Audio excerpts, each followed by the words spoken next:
You think you're disciplined. You think you're organized.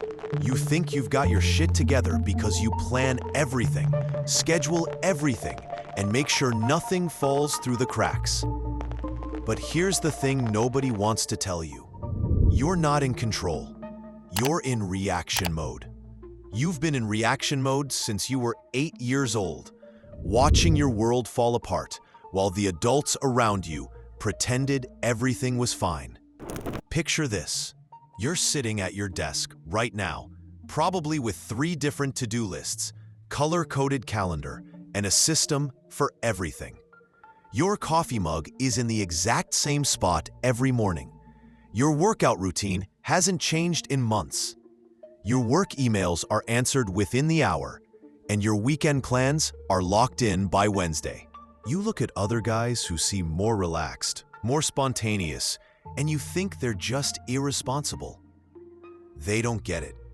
They don't understand that if you let one thing slip, everything falls apart. But what if I told you that your need to control everything isn't strength? What if it's the 8-year-old inside you still trying to make sense of a house where nothing made sense? Here's the uncomfortable question. When was the last time you felt genuinely relaxed without having to earn it through perfect execution of your plans? Let me tell you something that's going to sting a little. Your perfectionism isn't discipline. It's terror management. You're not organized because you're naturally systematic. You're organized because chaos feels like death, and somewhere deep in your nervous system, you learned that the only way to survive is to make sure nothing unexpected happens. This isn't some feel-good psychology bullshit. This is how the human brain works when it's been conditioned by unpredictability during its most formative years. When you're a kid and your environment is inconsistent, unstable, or emotionally chaotic, your developing mind does something brilliant and terrible. It decides that you have to become the stabilizing force. You have to become the adult in the room, even when you're still in elementary school. Maybe your parents weren't abusive in the obvious ways. Maybe they just argued too much, or drank a little too often, or one of them was depressed and checked out. Maybe money was always tight and every month was a crisis. Maybe they were good people who just couldn't get their own lives under control. It doesn't matter. What matters is that your little brain looked around and said, "Nobody else is handling this, so I guess I have to." And you've been handling it ever since. Dr. Gabor Maté, who spent decades studying trauma and addiction, explains this perfectly. He talks about how children in unstable environments develop what he calls hypervigilance, a constant state of scanning for threats, for things that might go wrong. But here's what's fascinating. This hypervigilance doesn't go away when you grow up and move out. It just gets more sophisticated. Instead of watching for dad's mood swings or mom's drinking, you're watching for every possible way your current life could fall apart.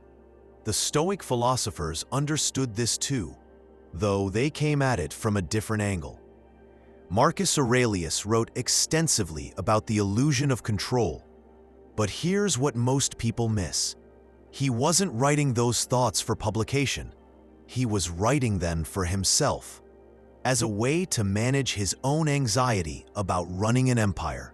Even the most powerful man in the world struggled with the desire to control outcomes.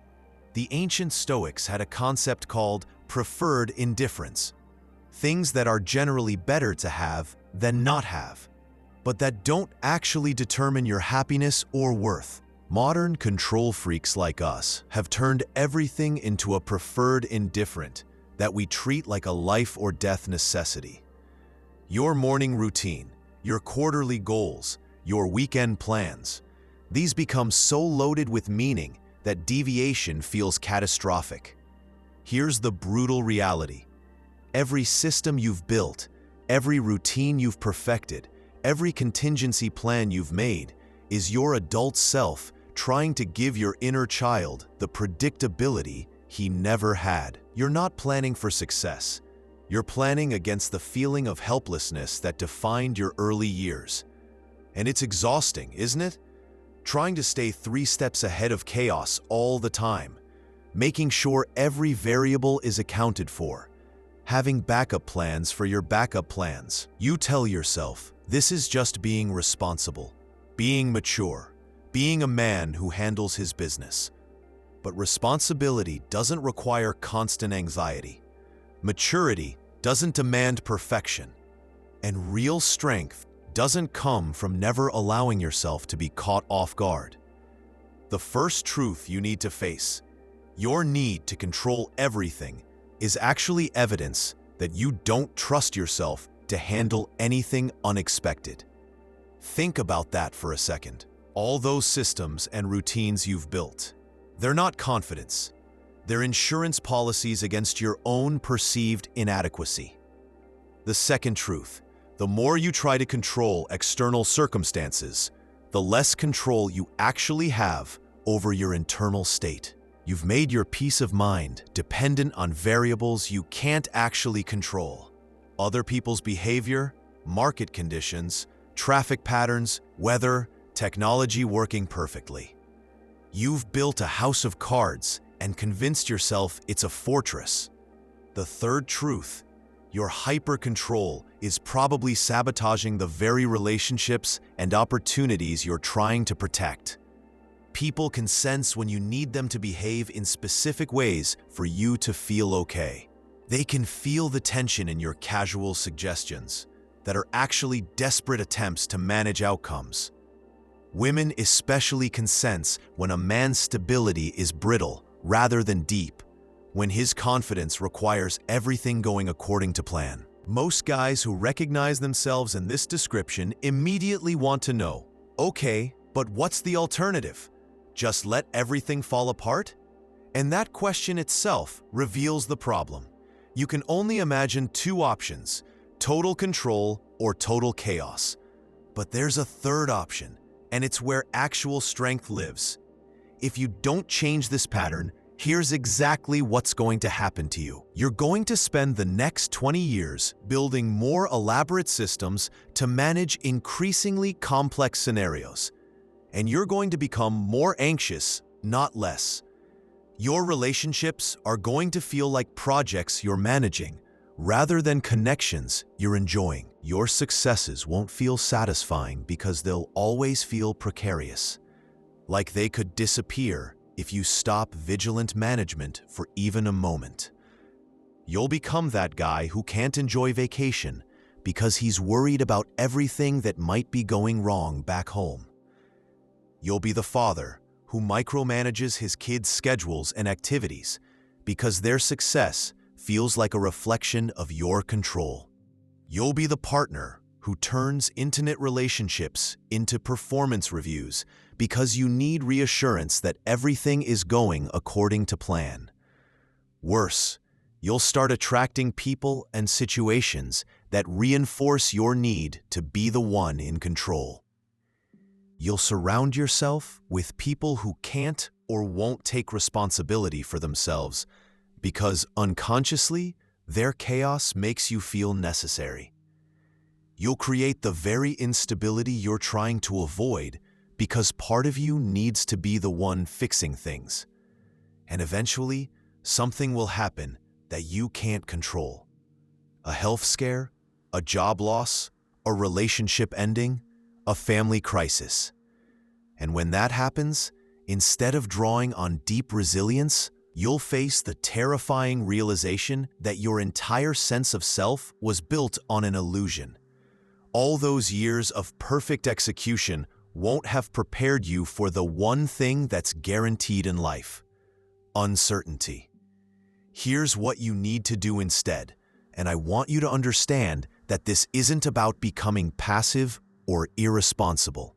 This is about developing real strength instead of elaborate compensation. First, start distinguishing between what you can actually control and what you're just managing your anxiety about.